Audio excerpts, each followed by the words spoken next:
So, when this loose behaviour I throw off, and pay the debt I never promised, by how much better than my word I am, by so much shall I falsify men's hopes.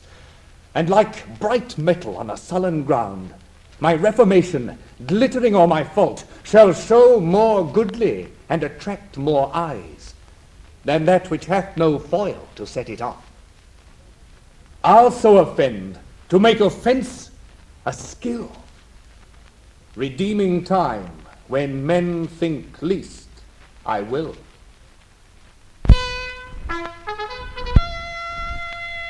That hath been too cold and temperate, unapt to stir at these indignities, and you have found me. For accordingly you tread upon my patience. But be sure I will from henceforth rather be myself, mighty and to be feared, than my condition which hath been smooth as oil, soft as young down, and therefore lost that title of respect which the proud soul ne'er pays but to the proud. Our house, my sovereign liege, little deserves the scourge of greatness to be used on it, and that same greatness too which our own hands have hoped to make so portly. My lord. Worcester, get thee gone, for I do see danger and disobedience in thine eye. Oh, sir, your presence is too bold and peremptory, and majesty might never yet endure the moody frontier of a servant brow. You have good leave to leave us. When we need your use and counsel, we shall send for you. You were about to speak. Yea, my good lord. Those prisoners in your highness' name demanded, which Harry Percy here at Holmdon took, were, as he says, not with such strength denied as is delivered to your majesty. Either envy, therefore, or misprision is guilty of this fault, and not my son. My liege, I did deny no prisoners. But I remember when the fight was done, when I was dry with rage and extreme toil, breathless and faint, leaning upon my sword, came there a certain lord, neat and trimly dressed, fresh as a bridegroom, and his chin new reaped showed like a stubble land at harvest home. He was perfumed like a milliner, and twixt his finger and his thumb he held a pouncet box, which ever and anon he gave his nose, and took away again, who therewith angry, when it next came there, took it in snuff, and still he smiled and talked. And as the soldiers bore dead bodies by, he called them untaught knaves, unmannerly, to bring a slovenly, unhandsome course betwixt the wind and his nobility. With many holiday and lady terms he questioned me, amongst the rest demanded my prisoners in your majesty's behalf. I, then, all smarting, with my wounds being cold, to be so pestered with a popinjay, out of my grief and my impatience, answered neglectingly I know not what he should or he should not, for he made me mad to see him shine so brisk and smell so sweet, and talk so like a waiting gentlewoman of guns and drums and wounds, God save the mark, and telling me the sovereignest thing on earth was promisèd for an inward bruise, and that it was great pity, so it was, this villainous saltpeter should be digged out of the bowels of the harmless earth, which many a good tall fellow hath destroyed so cowardly, and but for these vile guns he would himself have been a soldier.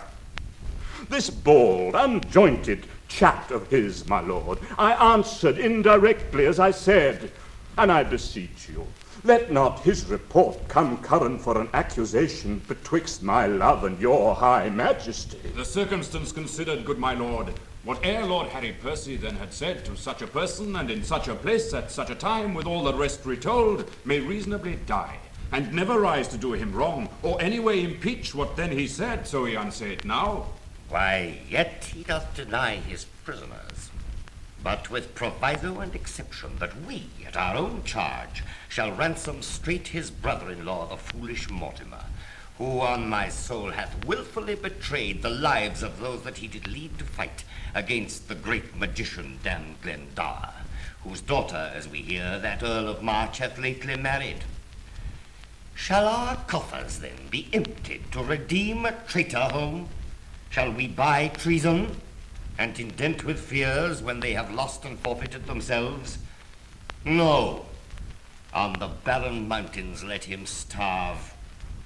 For I shall never hold that man my friend, whose tongue shall ask me for 1 penny cost to ransom home revolted Mortimer. Revolted Mortimer? He never did fall off, my sovereign liege, but by the chance of war, to prove that true needs no more but 1 tongue for all those wounds, those mouthed wounds, which valiantly he took, when on the gentle Severn's sedgy bank, in single opposition, hand to hand, he did confound the best part of an hour in changing hardiment with great Glendower.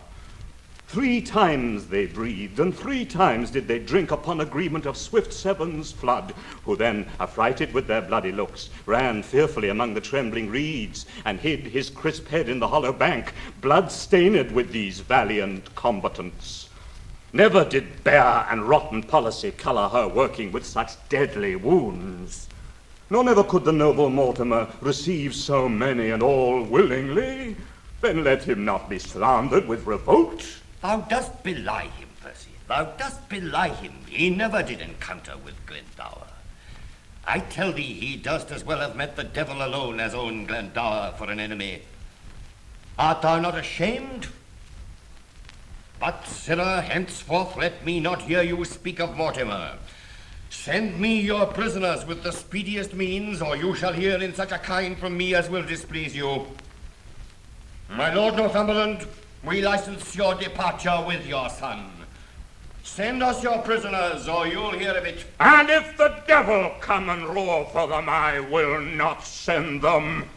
I will after straight and tell him so, for I will ease my heart, albeit I make a hazard of my head. What? Drunk with choler?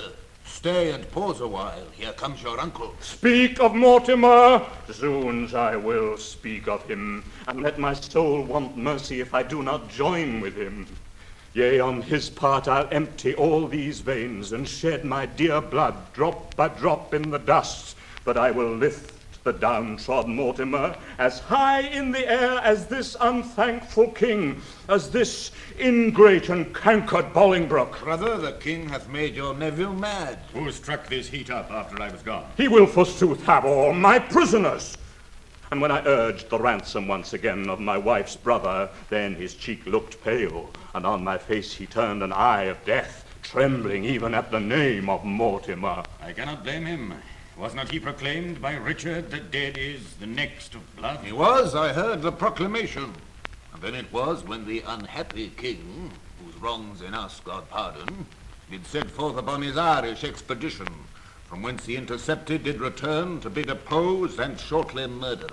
And for whose death we in the world's wide mouth live scandalized and foully spoken of. But soft, I pray you, did King Richard then proclaim my brother Edmund Mortimer heir to the crown? He did. Myself did hear it. Nay, then I cannot blame his cousin king that wished him on the barren mountains starve. But shall it be that you that set the crown upon the head of this forgetful man, and for his sake wear the detested blot of murderous subornation? Shall it be that you a world of curses undergo, being the agents or base second means, the cords, the ladder, or the hangman rather? Oh, pardon me that I descend so low to show the line and the predicament wherein you range under this subtle king. Shall it for shame be spoken in these days, or fill up chronicles in time to come, that men of your nobility and power did gauge them both in an unjust behalf, as both of you, God pardon it, have done, to put down Richard, that sweet lovely rose, and plant this thorn, this canker Bolingbroke? And shall it in more shame be further spoken that you are fooled, discarded, and shook off by him for whom these shames ye underwent? No, yet time serves wherein you may redeem your banished honours, and restore yourselves into the good thoughts of the world again. Revenge the jeering and disdained contempt of this proud king, who studies day and night to answer all the debt he owes to you, even with the bloody payment of your deaths. Therefore I say... Peace, cousin, say no more. And now I will unclasp a secret book, And to your quick conceiving discontents, I'll read you matter deep and dangerous, as full of peril and adventurous spirit as to our walk a current roaring loud on the unsteadfast footing of a spear. If he fall in, good night, or send danger from the east unto the west, so honor cross it from the north to south, and let them grapple.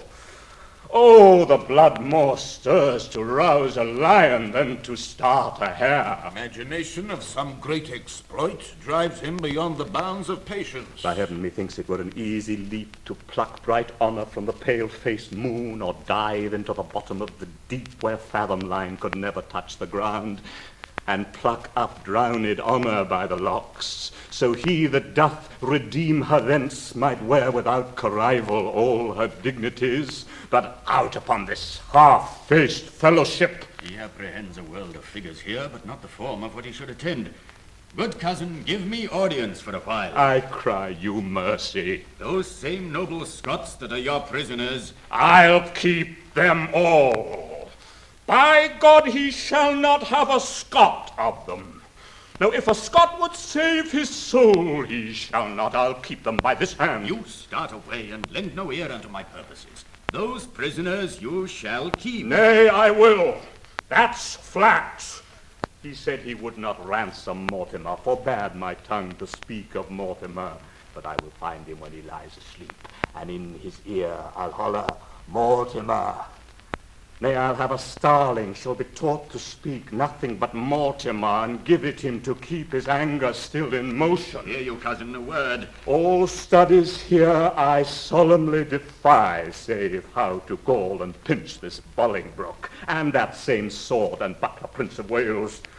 But I think his father loves him not, and would be glad he met with some mischance. I would have him poisoned with a pot of ale. Farewell, kinsman. I'll talk to you when you are better tempered to attend. Why, what a wasp-stung and impatient fool art thou, to break into this woman's mood, tying thine ear to no tongue but thine own. Why, look you, I am whipped and scourged with rods, nettled and stung with pismires when I hear of this vile politician Bolingbroke.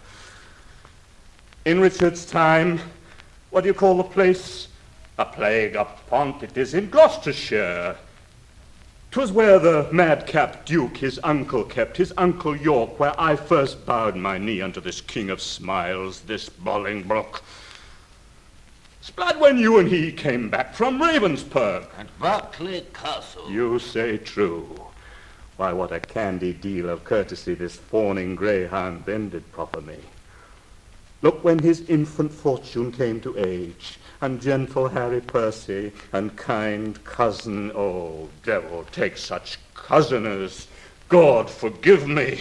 Good uncle, tell your tale. I have done. Nay, if you have not, to it again. We will stay your leisure. I have done, i' faith.